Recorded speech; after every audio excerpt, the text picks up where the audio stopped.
नमस्कार प्यारे अभ्यर्थियों, स्वागत है आपका फिर एक नई क्लास में। अभ्यर्थियों, जो भी विद्यार्थियों का एग्जाम अभ्यर्थियों जो 11वीं कक्षा में पढ़ रहा है, 25 तारीख का उनको पॉलिटिकल का जो एग्जाम होने वाला है अभ्यर्थियों, पेपर हम देखने वाले हैं। एज इट इज क्वेश्चन आपको देखने को मिलेगा। बस क्लास के अंत तक जरूर बने रहना और क्लास को अभ्यर्थियों लाइक और शेयर जरूर करना। तो चलिए दोस्तों, बिना देरी के क्लास स्टार्ट करते हैं। ध्यान से अभ्यर्थियों आपको क्लास देखना है, क्योंकि यही क्वेश्चन आपको देखने को मिलने वाले हैं। पहले क्वेश्चन की बात कर लेते हैं अभ्यर्थियों। पहला क्वेश्चन आपसे क्या पूछ रहा है कि प्राकृतिक स्वतंत्रता की अवधारणा है वो संबंधित अभ्यर्थियों किससे है, यानी कि इसका नियम किसने दिया था। तो करेक्ट आंसर की बात की जाए, ऑप्शन बी आपका इसमें करेक्ट आंसर हो जाता है। यानी कि अभ्यर्थियों लास्की सेन ने अभ्यर्थियों इसका नियम दिया था। ऑप्शन बी आपका इसमें बिल्कुल करेक्ट आंसर हो जाता है। बात कर लेते हैं अभ्यर्थियों जो दूसरा क्वेश्चन है। दूसरा क्वेश्चन आपसे क्या पूछ रहा है कि समानता स्वतंत्रता की शत्रु नहीं है, उसकी एक आवश्यक शर्त है, यह कथन किसने दिया था। इंपॉर्टेंट क्वेश्चन है भैया, तो स्टार लगा के रखना, क्योंकि यही क्वेश्चन आपको एग्जाम में देखने को मिलेंगे। सी ऑप्शन आपका इसमें करेक्ट आंसर हो जाता है। यानी कि R.S. टोनी के द्वारा भैया तो समानता स्वतंत्रता की शत्रु नहीं है, ये अवधारणा दी थी। किसके द्वारा दी गई थी। Option C R.S. टोनी के द्वारा। ऑप्शन सी आपका इसमें करेक्ट आंसर हो जाता है। तीसरे क्वेश्चन की बात कर लेते हैं भैया तो कि निर्वाचित होने का अधिकार, इसका सही आंसर की बात की जाए भैया तो ऑप्शन सी आपका इसमें करेक्ट आंसर हो जाता है। यानी कि राजनीतिक अधिकार अभ्या तो इसको कहा जाता है। Option C is the correct answer. चौथे क्वेश्चन की बात कर लेते हैं भैया तो कि T.H. मार्शल की जो नागरिकता से संबंधित धारणा है वो मिलती जुलती, वो किससे मिलती जुलती है भैया तो ऑप्शन ए आपका इसमें करेक्ट आंसर हो जाता है। उदारवाद से भैया तो T.H. मार्शल की जो नागरिकता संबंधित धारणा दी थी वो उदारवाद से मिलती है। ऑप्शन ए आपका इसमें करेक्ट आंसर हो जाता है। बात कर लेते हैं भैया तो अगला जो पांचवा क्वेश्चन आपसे पूछ रहा है, पांचवें क्वेश्चन की बात कर लेते हैं कि धर्मनिरपेक्ष विरोधी करती है वो भैया तो करेक्ट आंसर की बात की जाए, ऑप्शन सी आपका इसमें करेक्ट आंसर हो जाता है। यानी कि धार्मिक वर्चस्व का भैया तो ये विरोध करती है। ऑप्शन सी आपका इसमें बिल्कुल करेक्ट आंसर हो जाता है। बात कर लेते हैं छठे नंबर क्वेश्चन की कि धर्मनिरपेक्षता का मतलब सभी धर्मों का राज्य द्वारा समान संरक्षण, यह कथन किसने दिया था भैया तो ये कथन आपको बताना। ऑप्शन बी आपका इसमें करेक्ट आंसर हो जाता है। यानी कि पंडित जवाहरलाल नेहरू के द्वारा भैया तो ये बोला गया था। Option B is the right answer. बात करते हैं विद्यार्थियों अगले क्वेश्चन की। अगला जो आठवां क्वेश्चन आपसे पूछ रहा है, क्या पूछ रहा है कि महात्मा गांधी जयंती कब मनाई जाती है भैया तो इंपॉर्टेंट क्वेश्चन है भैया तो यही क्वेश्चन आपको एग्जाम में देखने को मिलेंगे। करेक्ट आंसर की बात की जाए 2 अक्टूबर को महात्मा गांधी जयंती मनाई जाती है। 2 अक्टूबर भैया तो याद रखना, ऑप्शन ए आपका इसमें करेक्ट आंसर हो जाता है। बात कर लेते हैं भैया तो अगले क्वेश्चन की। जो आठवां क्वेश्चन है कि धर्म निरपेक्षता बढ़ावा देती है वो किसको देती है भैया तो धर्म निरपेक्षता बढ़ावा किसको देती है, धर्मों में समानता को भैया तो ऑप्शन ए ही आपका इसमें बिल्कुल करेक्ट आंसर हो जाता है। याद रखना भैया तो। बात कर लेते हैं अगले 10वें नंबर क्वेश्चन की। 10वां नंबर क्वेश्चन है भैया तो आपसे क्या पूछ रहा है, याद रखना।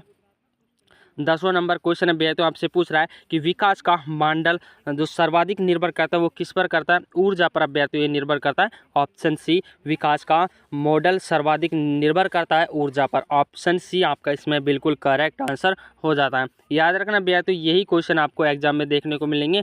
बात कर लेते हैं भैया तो अगले क्वेश्चन की। अगला क्वेश्चन आपसे क्या पूछ रहा है ये भी याद रखना भैया तो कि भैया तो कि वर्तमान में मौलिक अधिकारों की संख्या कितनी है। तो वर्तमान में जो मौलिक अधिकार आपको दिए गए 6 अभ्यर्थियों उनकी संख्या, option C is the right answer. अगला क्वेश्चन आपसे क्या पूछ रहा है कि भारत के मुख्य न्यायाधीश की नियुक्ति किसके द्वारा की जाती है अभ्यर्थियों, तो किसके द्वारा की जाती है, भारत के मुख्य न्यायाधीश की नियुक्ति अभ्यर्थियों राष्ट्रपति के द्वारा की जाती है। ऑप्शन ए आपका इसमें करेक्ट आंसर हो जाता है।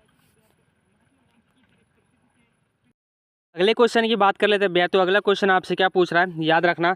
अगला क्वेश्चन है भैया तो आपसे पूछ रहा है कि वर्तमान में भारत में राज्य कितने हैं भैया तो राज्यों की संख्या आपको बतानी है। ऑप्शन ए आपका इसमें करेक्ट आंसर हो जाता है। यानी कि वर्तमान में जो भारत में राज्य भैया तो वो 28 है। ऑप्शन ए आपका इसमें करेक्ट आंसर हो जाता है। बात कर लेते हैं भैया तो अगले क्वेश्चन की कि संघ सूची में विषय है भैया तो संघ सूची में कितने विषय हैं ये आपको बताना है। तो 97। ऑप्शन सी आपका इसमें करेक्ट आंसर हो जाता है कि संघ सूची में भैया तो अब 97 विषय हैं, 97 सब्जेक्ट हैं। याद रखना संघ सूची भैया तो इंपॉर्टेंट क्वेश्चन है, क्योंकि यही एग्जाम में आपको देखने को मिलने वाले हैं। बात कर लेते हैं बेहतर अगले क्वेश्चन की। अगला क्वेश्चन आपसे क्या पूछ रहा है कि वर्तमान में भारत में मताधिकार की न्यूनतम आयु आपसे पूछे तो मताधिकार की जो न्यूनतम आयु है बेहतर ऑप्शन ए यानी कि 18 वर्ष अब कर दी गई है। ऑप्शन ए आपका इसमें करेक्ट आंसर हो जाता है। अगला क्वेश्चन है बेहतर आपसे क्या पूछ रहा है कि भारत के संविधान को अंगीकृत किया गया है वो अभ्यर्थी कब किया गया था, सन आपसे पूछे। अभ्यर्थी सन याद रखना, सन को मत भूल जाना क्योंकि अक्सर बच्चे सन को भूल जाते हैं। इंपॉर्टेंट क्वेश्चन है क्योंकि ये एग्जाम में अभ्यर्थी 100% आने वाला है, सन को याद रखना।